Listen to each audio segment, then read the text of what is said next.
As wildfires continue to grow there, you're taking a live look out towards the Pacific Palisades as the Palisades Fire has burned now nearly 12,000 acres, and it could grow even further with strong winds. As you can see there, you could see smoke in the air, and that will only continue throughout the course of the day as more winds come through. More than 30,000 people have been evacuated in flames, threatening more than 10,000 homes. Kern County fire crews have also been sent to the Southland to help battle the blazes as officials say LA County resources are strained.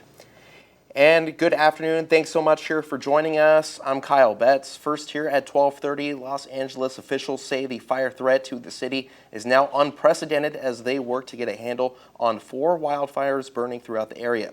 Fox's Jeff Paul has more from the Southland.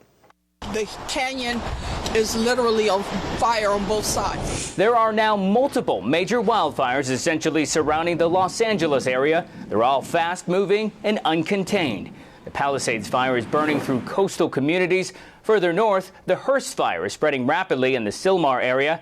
And in the east, crews are trying to get a handle on the Eaton Fire. Thousands are now under mandatory evacuation orders. Some say they barely had time to escape before the flames reached their homes. As soon as I opened my door, it was like right there. It hit me, it blew me back. I was getting more and more frantic as, you know, the lights were getting darker and the sky was getting more red. It was scary. California Governor Gavin Newsom says some 1,400 firefighters are now on scene. Fire officials are calling the situation unprecedented, and they say containing the wildfires won't be easy. It really looked like an apocalypse. You couldn't see, there was spot fires everywhere. Definitely the worst brush fire and worst incident that Pasadena has seen in its history. The National Weather Service is forecasting the Santa Ana winds could have gusts up to 100 miles per hour today, meaning the fires are likely to spread. And with hundreds of structures burned so far, anxious residents are now watching and waiting to see if fire crews can save their homes. We're not there, and I have no way of knowing.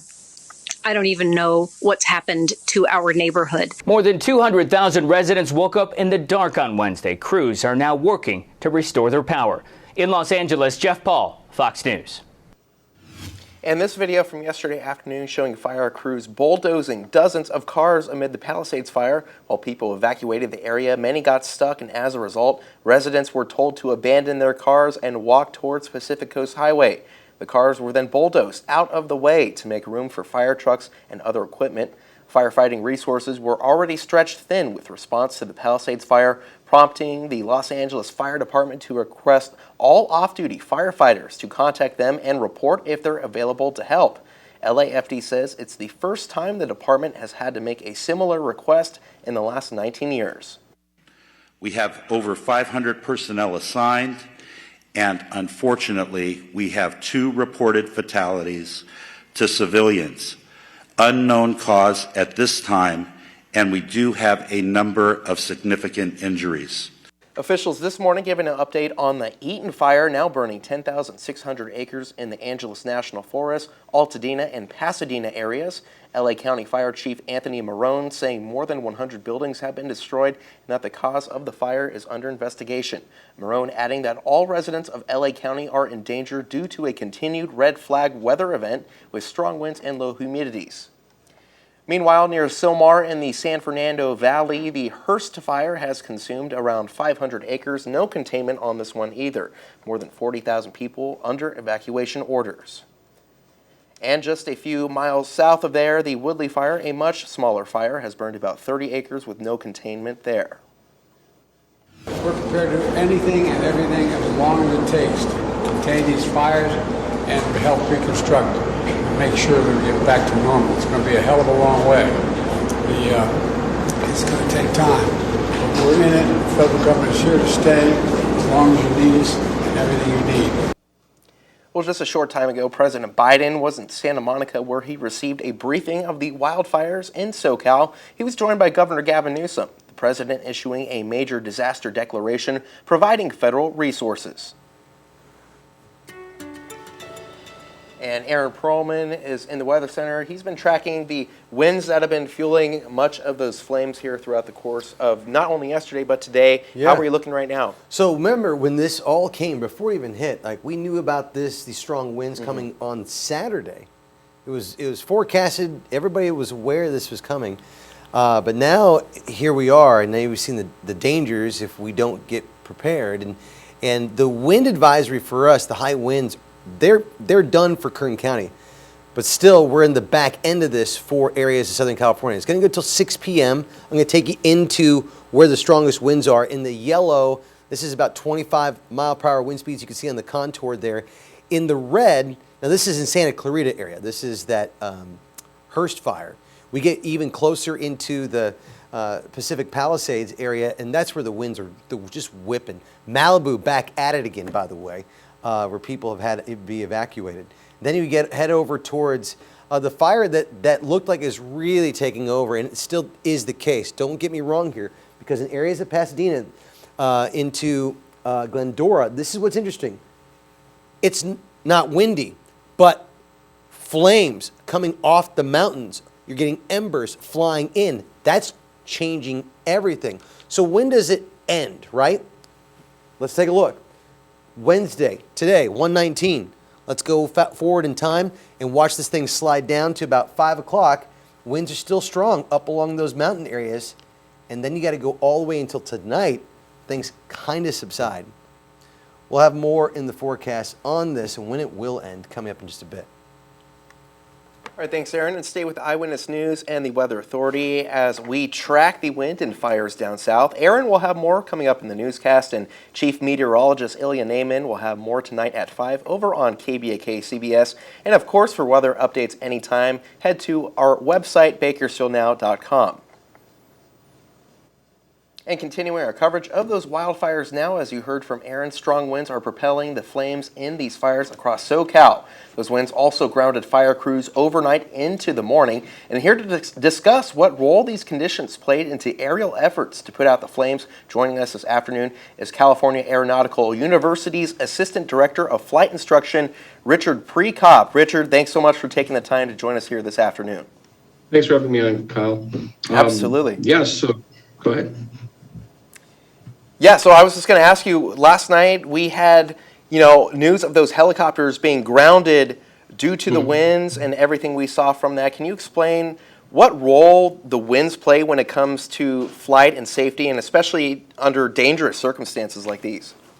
Absolutely, absolutely. So winds are one of the biggest concerns in terms of aviation. One of the things that that airlines, everybody in the aviation community is worried about wind shear. Okay, so when you have strong gusty winds that come in like the Santa Ana winds, you have low-level areas where the winds are going in opposite directions. That's why it's so gusty.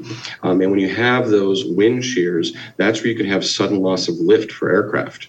Factor in the fact that the heat is producing these strong thermals and updrafts, you get a very unstable condition for any kind of flight operations. And firefighter flight operations always have to operate pretty close to the ground. So when you have those unstable conditions with those wind shears, with the turbulent air, everything, it makes it very difficult, especially for those mountainous terrains, because again, there's always that concern that aircraft can lose lift and then crash into that terrain. So that's why it is very important that when those winds die down, that's when those operations can start to resume so that they can put out those fires. Absolutely. And when it comes to, you mentioned the heat, the turbulence, and the uncertainty of the wind, is there typically a certain wind speed when the conditions turn into something that would require these flights to be grounded? How exactly does that work? And how is that determined? It honestly depends on the type of aircraft being used on it. See, the concern about in terms of with wind shear is if, like you're flying in the winds and let's say you're having a 40-knot headwind and then all of a sudden it switches and there's a 40-knot tailwind. That's an 80-mile-per-hour difference. And that's when an aircraft can get what we call a stall speed. So regardless of how fast the aircraft is moving, there's not enough wind going over the wings to create lift, and therefore the aircraft cannot maintain its altitude. So it really depends a lot on the aircraft, but generally, if you think about it, a 25-mile-an-hour wind shear difference going either directions, it translates to a 50-mile-per-hour difference in that speed for that aircraft, which can cause that aircraft immediately to lose a lot of altitude. And pilots conducting air support have, so many different things to consider when getting up in the air. What kind of training is involved when it comes to these certain situations? There's a lot of really specialized training when it comes to these firefighting activities, and these pilots are unbelievably dedicated, and they put themselves in such risky situations that it really is heroic what they'll do. They'll come in, they have to perform low-level maneuvers over this very difficult terrain with this, again, that heat is creating those updrafts, and they have to pinpoint, to know when to drop their load of fire retardant to make sure that it's hitting the spots that we're wanting. It takes an amazing amount of years. There are a lot of highly trained pilots who wouldn't be capable of doing what these fire crews do. It's absolutely unbelievable the amount of training and dedication that they do. And Richard, this is the most destructive wildfire in Los Angeles' history, with more than 1,000 structures destroyed. Have you ever seen anything like this?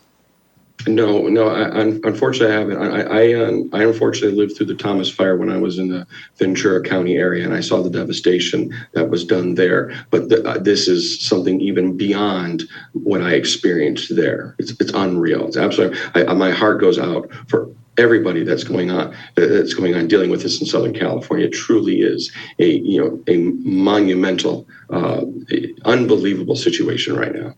Yeah, very devastating indeed. All right. Well, Richard, thank you so much for finding the time to join us here this afternoon, and thanks for all your expertise and sharing your knowledge with us.